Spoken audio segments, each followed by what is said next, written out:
안녕하세요. 북튜버 신유입니다. 오늘은 무의식 속 혐오, 불평등에 관한 사회심리 보고서 편견. 저자는 제니퍼 에버하트고요. 출판사는 스노우폭스입니다. 책 협찬을 스노우폭스에서 해주셨고요. 편견이 만들어온 불평등을 고찰하다 라는 주제로 제가 낭독을 해보겠습니다. 저자 소개부터 먼저 해볼까요? 지은이 제니퍼 에버하트, 인종편견, 인종범죄 관련 최고 권위자, 스탠퍼드 대학교 사회심리학 교수이자 사회문제를 연구하는 스탠퍼드의 사회심리학 연구소 스파크의 공동 책임자다. 네. 하버드 대학교, 예일 대학교에서 심리학을 가르쳤고 법 집행 컨설턴트로 활동 중이다. 네. 그럼 오늘은 편견에 대해서 낭독을 해볼게요. 잠깐만요. 저는 편견 책 안에서 182페이지에 해당되는 제3부 편견에서 빠져나가는 법 부분을 낭독하겠습니다. 7장 집이 주는 편안함. 생후 5개월 된 아들을 데리고 팔로알토 근처의 마트로 갈 때 나는 한창 엄마 역할에 적응 중이었다. 발 옆으로 유모차를 세워놓고 아기 옷을 둘러보는 동안 아들이 초롱초롱한 눈빛으로 날 쳐다보았다. 모퉁이에서 한 소녀가 우리에게 뛰어왔다. 환한 미소를 짓고 있는 소녀는 3살 배기 정도로 보였고 귀여운 원피스를 입고 숱이 적은 금발머리를 리본으로 묶고 있었다. 여자아이는 예비를 보고 걸음을 멈췄다. 그리고 눈이 휘둥그레졌다. 아이는 애비를 쳐다보며 숨을 깊이 들이마시고 길게 내쉬었다. 아이는 기쁜 듯 비명을 지르더니 작은 몸을 주체할 수 없을 정도로 동동거리며 두 손을 흔들었다. 그리고는 몸을 돌려 엄마를 부르며 달려갔다. 애비를 품에 안고 소녀의 목소리를 따라 움직였다. 엄마! 엄마! 엄마! 통로 건너편에서 여자아이가 자기 엄마를 보고 하는 소리를 들었다. 엄마 그거 알아요?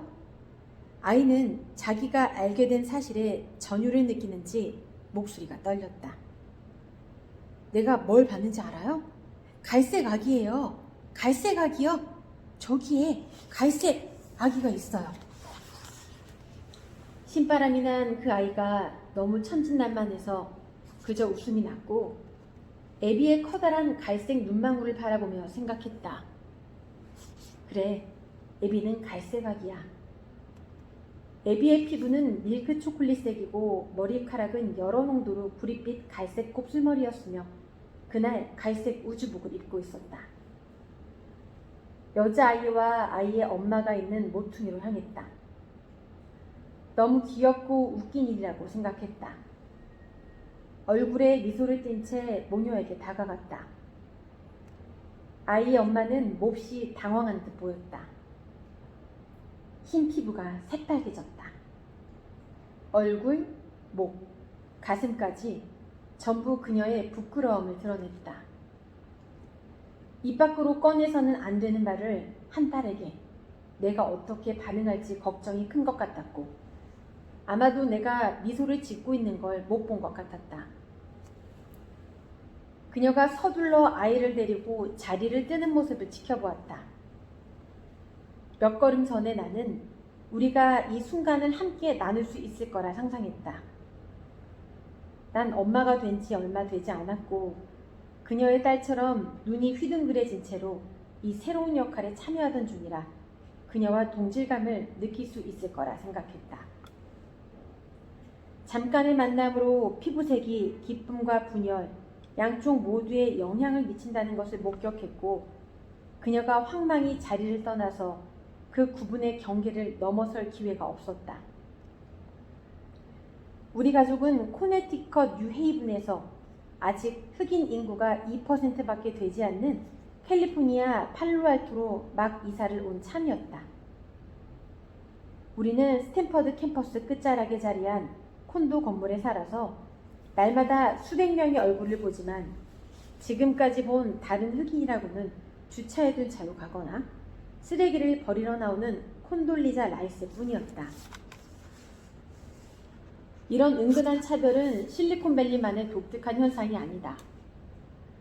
도시가 다채로워지면서 국가 전역에서 다인종 공동체가 커지고 있지만 흑인과 백인 미국인은 여전히 지역을 구분해 산다. 천진한 소녀가 보여준 반응은 거주지 구분의 영향을 반영한 것이며 이는 역사에 뿌리를 두고 경제를 토대로 영원히 지속될 편견을 키울 뿐이었다. 분리된 공간. 현재 우리가 사는 거주지의 인종 분리 유형은 그리 멀지 않은 과거가 남긴 유산으로 공공기관과 개별적인 사회 영향력에 따라 흑인들이 살 수 있는 지역을 제한해 백인의 거주지를 유지하려고 탄생했다. 이 분리된 공간을 만들어내는데 연방정부가 직접적이고 분명한 역할을 했다. 다인종이 사는 지역에 담보대출을 거절하고 모든 백인 주거지를 사적으로 개발하는데 보조금을 지급하고 제대군인 원호법의 주택수당을 제한해 퇴역 흑인 군인은 낙후 지역에서만 집을 살 수 있었다. 이런 정부의 지침이 지역법과 관습을 지원하게 강화해 학교, 병원, 호텔, 레스토랑, 공원까지 인종 분리가 만연했다. 흑인이 살 곳을 정하는 건 다름 아닌 차별. 20세기 초에는 여러 도시에서 구획을 나누는 법령이 흑인들이 백인 거주지로 들어가지 못하게 막았다. 백인과 어울리려고 노력하는 흑인 가족은 종종 집단 폭행을 당했다. 민권 단체들이 법원의 구제를 요구했고 1917년 대법원은 인종구획 조례를 무효화했다. 그러나 더 강력하고 대항하기 힘든 새로운 인종구획의 수단이 등장했다. 인종제약을 명시한 서면 동의를 받아 백인 주택 소유주는 백인이 아닌 사람에게 집을 팔거나 빌려주거나 양도할 수 없었다. 이 계약을 어긴 사람은 고소를 당하거나 강제 이주를 해야 했다. 미국 전역에서 법원은 흑인이 자신이 구입한 집에서 자발적인 계약을 했음에도 쫓겨날 수 있다는 것을 합법으로 인정했다. 1940년대에 들어 시카고와 로스앤젤레스와 같은 도시의 80%가 흑인 출입금지 구역이 되었다. 1948년 대법원은 이 법률을 무효로 판결했다. 그러나 법률이 만들어낸 거주 유형과 인종 빈민가는 계속 존재했고 연방정부의 칙령과 실행으로 거주 유형의 구분이 강화되었다. 연방 자금이 1930년대와 1940년대에 이런 분류가 성행하도록 도움을 주었다. 경제공황 시절 납세자의 세금으로 지은 공공주택 프로젝트가 시작되었다. 개인 건축가들은 건물 분류 증서에 인종별 제한이 들어갔을 때만 정부로부터 자금을 지원받을 수 있었다. 연방정부는 흑인 혹은 흑인 근처에 사는 사람들에게는 은행 대출을 허가하지 못하게 하는 주택 소유법을 만들었다. 1962년까지 흑인을 차별하는 법률을 시행하다가 주택의 공평한 기회 원칙이 국가적인 문제로 대두되었고 존 F 케네디 대통령이 연방정부의 차별 철폐를 지시했다. 2년 뒤 1964년에 민권법을 통해 연방정부의 자금을 지원받는 단체들의 인종차별을 금지했다. 그러나 개인 중개인, 은행가, 건축가들이 주도하는 주택시장에 이 구제법은 그리 큰 영향을 미치지 못했다. 다시 4년이 흐르고 도심에 폭동의 물결이 일면서 의회는 1968년 공정주택법을 통과시켰고 주거 건물을 짓고 홍보하고 자금을 내며 임대하거나 파는 행위에서 모든 차별을 금지했다.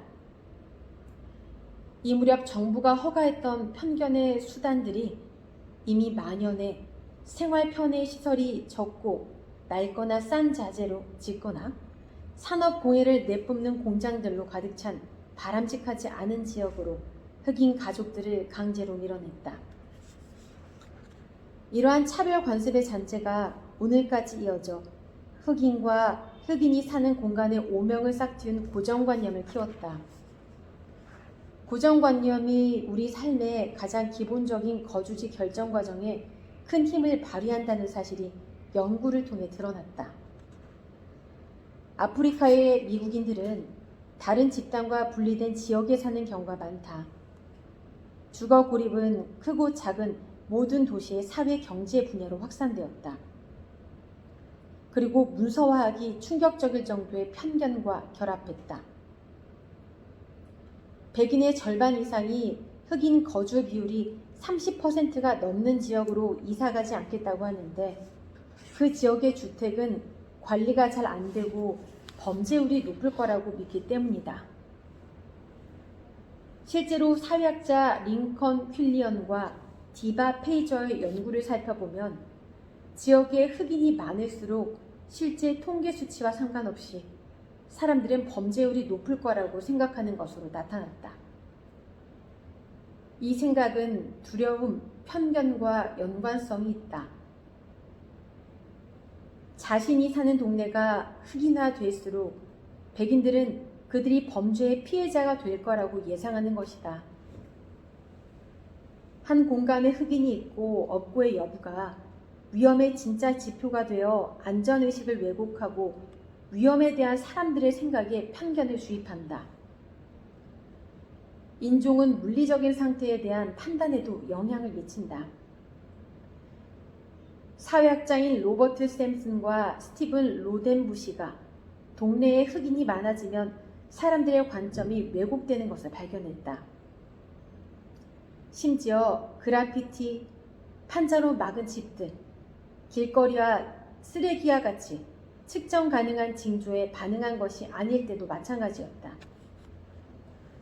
흑인도 백인과 마찬가지로 흑인이 많은 동네에서 무질서한 징조를 볼 거라고 예상했다. 이 모든 사태는 인종 적대감보다는 일종의 암묵적 편견이 역사와 문화를 통해 우리에게 스며든 결과다. 이러한 현실은 너무 비극적이다. 수십 년의 연구를 통해 흑인이 조금만 거주해도 백인이 피하는 지역은 인종 분리의 핵심으로 학교에서 고용, 의료 서비스에 이르기까지 모든 영역에서 불평등을 키운다는 것을 발견했다. 나는 인종, 공간, 불평등 사이의 관계를 주제로 사회심리학자인 코트니 보남과 힐러리 버시커와 함께 2016년에 논문을 발표했다. 우리의 연구는 집단 고정관념이 스스로의 행동을 인종 중립적이라고 여기더라도 어떻게 개인의 주거지 선택에 영향을 미치는지를 보여주었다. 부정적인 인식이 인종과 결부되어 물리적인 공간에서 사회적 거리를 두게 해 인종 분리를 강화하고 서로를 알지 못하게 만든다.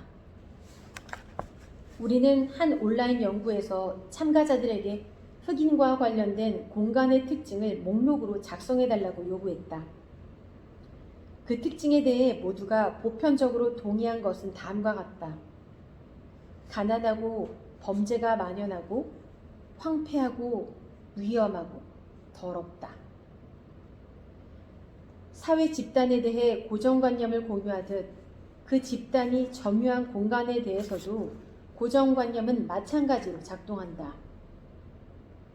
다른 연구에서 우리는 인터넷 벼룩시장인 크레이그리스트에서 집을 찾는 사람들을 모집해 가상의 토머스 가족이 구입한 가상의 집을 평가해달라고 부탁했다. 모든 참가자는 약 1012제곱미터 땅에 그 땅에 지은 침실 3개짜리 교회주택의 사진을 보고 주택의 장점과 개선사항을 설명한 글을 읽었다. 우리는 단 한 가지, 집주인의 인종만 바꿔보았다.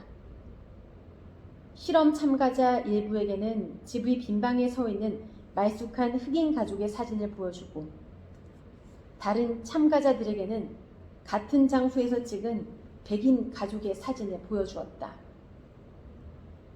참가자들은 흑인 토머스 가족이 내놓은 집을 똑같은 집이지만 백인이 주인인 집보다 더 부정적으로 보고 구매자를 끌어들이려면 더 많이 단장해야 할 거라고 예상했다. 실제로 동네에 다른 흑인이 있다고 상상만 해도 사람은 집의 가치를 거의 22,000달러 낮게 책정했다. 주위 환경에 어떤 정보를 제공하지 않았지만 판매자가 흑인일 때 실험 참가자들은 그 동네를 쇼핑하기 힘들고 도시 행정이 열악하고 학군이 좋지 않으며 집 관리가 잘 안 될 거라고 상상했다.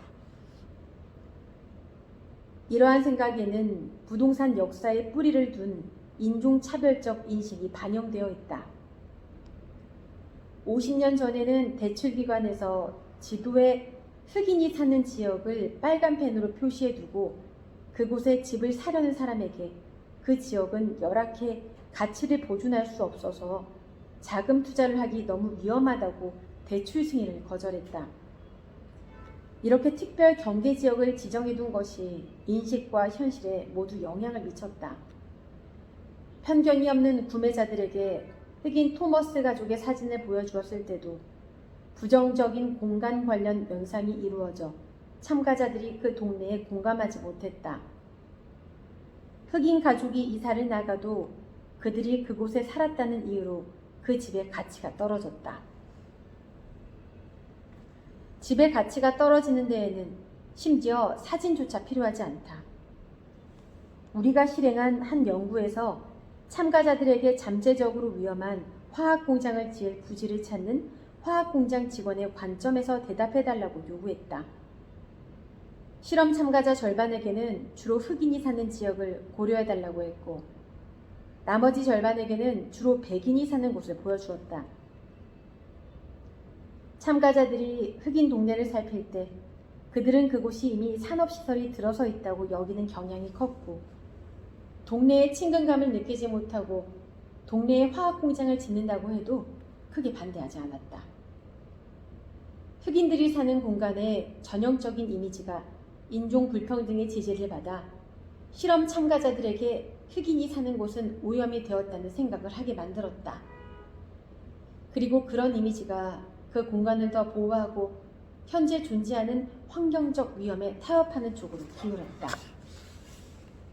네, 오늘은 편견이라는 책에 대해서 낭독을 해봤는데요. 우리의 생각과 행동을 지배하고 조종하는 무의식의 사고. 이 책은 인종 기반 고정관념에 대해서 좀 유익하고 통찰력 있는 책인 것 같아요.